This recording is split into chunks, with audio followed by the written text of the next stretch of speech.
Happy 2023! Hope you had a blast. Here's a New Year's boop in case you didn't get a New Year's kiss. But today is all about the future. We're going to be taking a journey through time all the way until the distant future to the inevitable end of the universe. Stopping at key points along the way and just talking about all the future has in store. And I'm going to be completely transparent.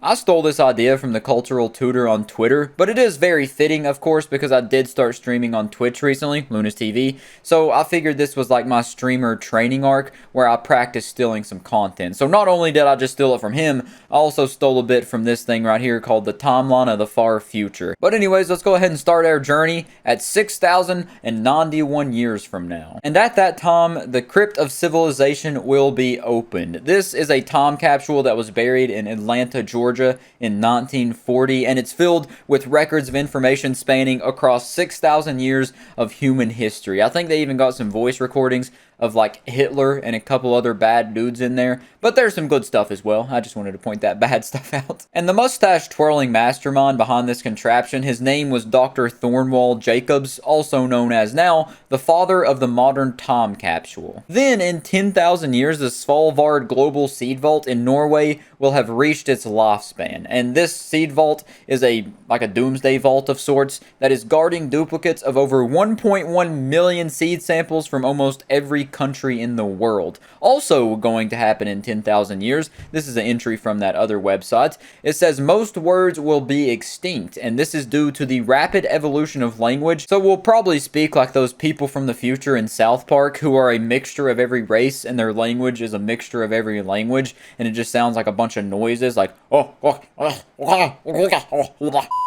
Then, in 15,000 years, the oscillation of the Earth's poles will cause the climate of the Sahara Desert to become tropical once again. Because if you didn't know, in roughly as little as 6,000 years ago, the Sahara Desert was the complete opposite of the hellish Ohio-type landscape we see today. It was quite the opposite. It had forests and rivers and received lots of rain. It was very habitable and thriving. And in 24,115 years from now, the half-life of plutonium-293 will go back to normal levels of radiation, which means Chernobyl and the area affected by that nuclear disaster will once again be habitable. But until then, until about 20,000 years from now, if you do decide to go in there, you risk mutating and growing some not-so-friendly lumps and turning into like a blob creature of sorts. Then you'll have to walk around going, "I'm ugly and I'm proud!"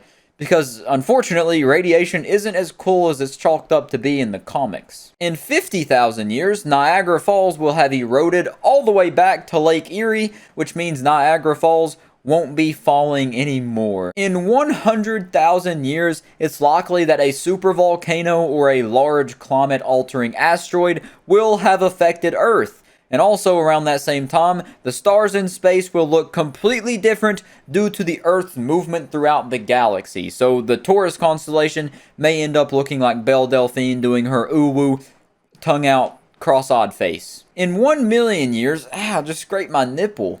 The footprint left by the Apollo astronauts will have finally eroded due to space weathering. And just to hop back to Earth, also in 1 million years, everything will likely have gone extinct except for monuments like the Pyramid of Giza, Mount Rushmore, and a few other massive stone structures. In 5 million years, men will be extinct because the Y chromosome will have weakened to the point of crumbling, which means bye-bye men, makes it impossible for them to be created. So the feminists will finally get their dream world. It'll be like the Amazon lily in One Piece. Everyone will just be a woman. If there are still people by then. In 10 million years, the Earth's finally getting an update and a new ocean is going to be added. This will be a result, though, of the Red Sea flooding and dividing the continent of Africa, so that'll be a pretty sweet map rework for Earth. I think it's about time we got one of those. Also around this time, traveling back out to space for a second, star T Pixity, a star that's about 3,260 light years away from Earth, will go supernova. And it's close enough to Earth that the gamma radiation will bathe the entire planet, causing mass extinctions and unfortunately not turning people into the Hulk. In 50 million years, the entire galaxy could be colonized, even at sublight speeds, which means that's going to turn everything into a sci-fi movie or like a sci-fi realm like Star Wars. You can be having intergalactic relationships, so that's truly a weeb's dream, you know, all those potential alien tentacles. Whew. And a little bit further down the road, at about 65 million years from now, the Big Crunch could potentially start. And the Big Crunch is one of the many end of the universe scenarios, but it's a model of dark energy that suggests the universe may have stopped expanding by this point, and then the ensuing Big Crunch could begin. In 100 million years, the world's biggest cities will have become fossilized layers in the earth, leaving future archaeologists to look at them and treat them how we treat our early ancestor settlements, like a bunch of uncivilized monkeys who practically still play with rocks and sticks, while the future archaeologists are using like flying dildos to transport themselves. In 250 million years, all of the continents on Earth will have fused together once again.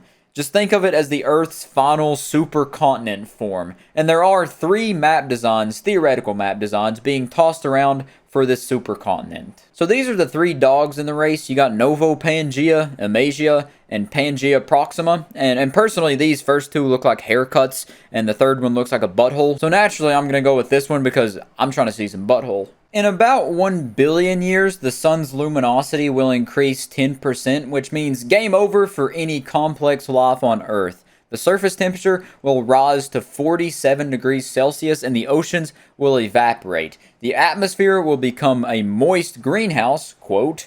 Only small pockets of water may still exist at the poles, allowing for very simple life to exist. Now, a small update to that, in 2.8 billion years, it's lots out for absolutely every bit of life on Earth. Rip bozo, L plus ratio plus dead planet. Another update to that update is in 3.5 billion years, the Earth will become very nearly identical to Venus in appearance. It'll just be dried up, shriveled up like a dusty old nutsack. In 4 billion years, our galaxy, the Milky Way, will have a fisticuff of sorts with our neighbor galaxy Andromeda, which will result in a 1v1 between the galaxies, to which instead of a victor standing over top of the other one, you know, taking an L on their corpse, they're gonna touch tips and do a fusion dance and become like a super Milkomeda galaxy. In 8 billion years, the Earth and the Moon will likely be gobbled up like Pac-Man by our Sun, as it reaches its climax of the red giant star phase. Because I guess our sun's just a hungry, hungry hippo. In 20 billion years, the Big Rip could occur.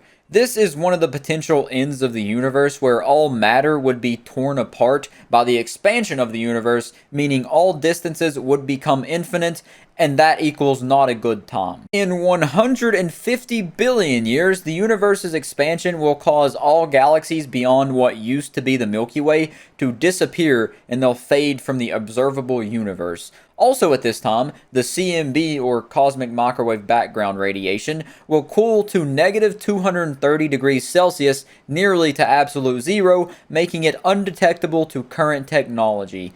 So a lot going on there, a lot of scientific stuff. Sure, you didn't understand it because you're probably not as smart as me, because I definitely didn't just read that off of a website. In 100 trillion years, it'll be the end of all star formation as we know it, known as the degenerate era, and also at this time, it'll be a universe-wide star death period. So let's just say that star won't be twinkling anymore.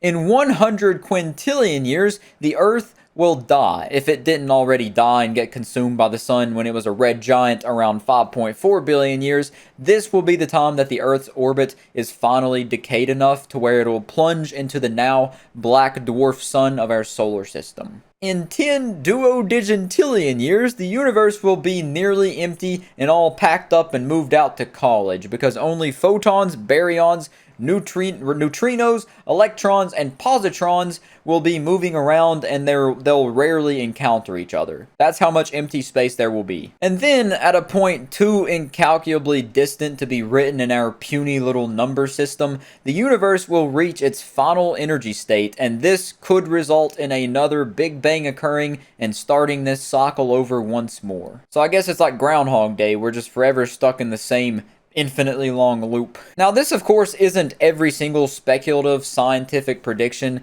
for the future that there is, but it is, in my opinion, the most important and just the ones that caught my attention from the Twitter post I stole, as well as this neat little chart that I stole called the Timeline of the Far Future. So I'm going to leave both links to these resources in the description, the Twitter post as well as the chart, because I did leave a couple things out from each of them if you want to go look at it more yourself.